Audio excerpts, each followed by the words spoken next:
We didn't start this war. They did. Now we've got a duty to finish it, and for the sake of our kids and theirs, to win it. The non-binding resolution before us today criticizes the new strategy for succeeding in Iraq implemented by General Petraeus. It disapproves of the strategy before it even has a chance to begin. The general's goal is to stabilize the Iraqi democracy, deny the terrorists a safe haven, and ensure stability in the region. It's a prudent strategy that puts the performance of the Iraqi government front and center.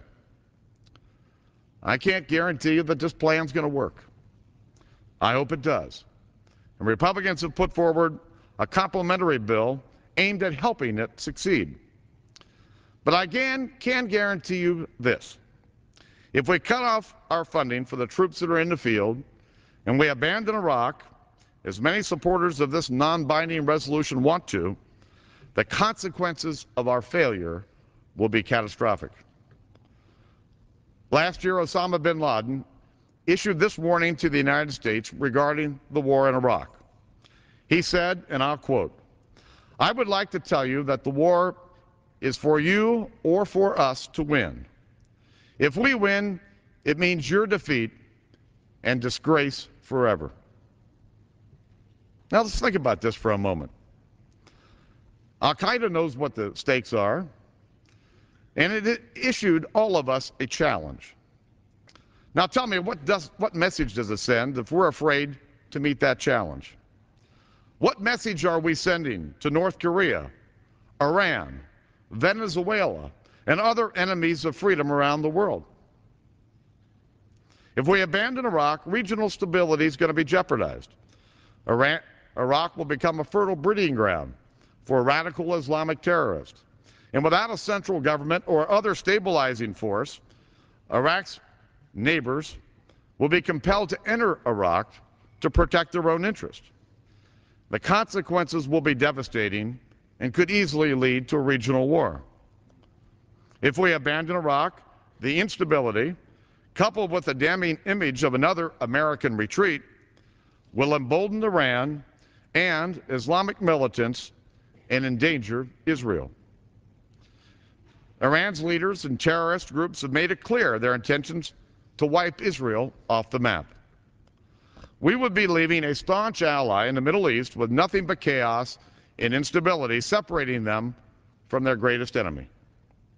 If we abandon Iraq, those who seek weapons of mass destruction will know they have nothing to fear from a fearful America.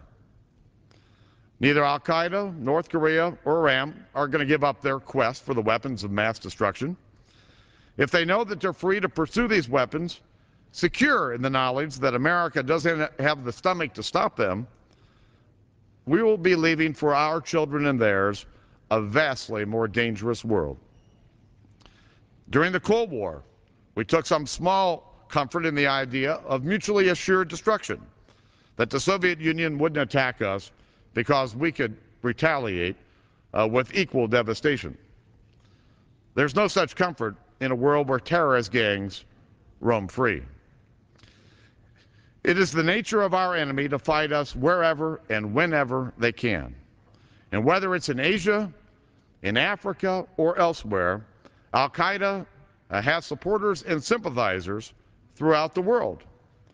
They have the ability to strike us at any time with their lethal force across the globe. Right now, we're fighting them in Iraq. The battlefield is the most visible part in the global war against these terrorists, but it is but one part. If we leave, they'll just follow us home. It's as simple as that. We cannot negotiate with them. We can't reason with them. Our one and only option is to defeat them. And this non-binding measure before us today will only embolden them. Now, it is important for this body to debate the important issues of our day. Last summer, the House held an extended debate on the war in Iraq and the global war on terror, which gave all members an opportunity to go on record. We worked closely with our colleagues on the other side of the aisle to draft the language of that resolution, and I believe that we had a productive debate. But what we're dealing with here today isn't even a resolution to debate the war itself. It's a non-binding resolution attacking a single strategy in the prosecution of a much larger war. Non-binding means non-leadership. It's not accountable, and I don't think it's the right message for our troops. This is a political charade lacking both the seriousness and the gravity of the issue that it's meant to represent. And as I said before, the question before us today isn't actually in this resolution. I think it's much more fundamental.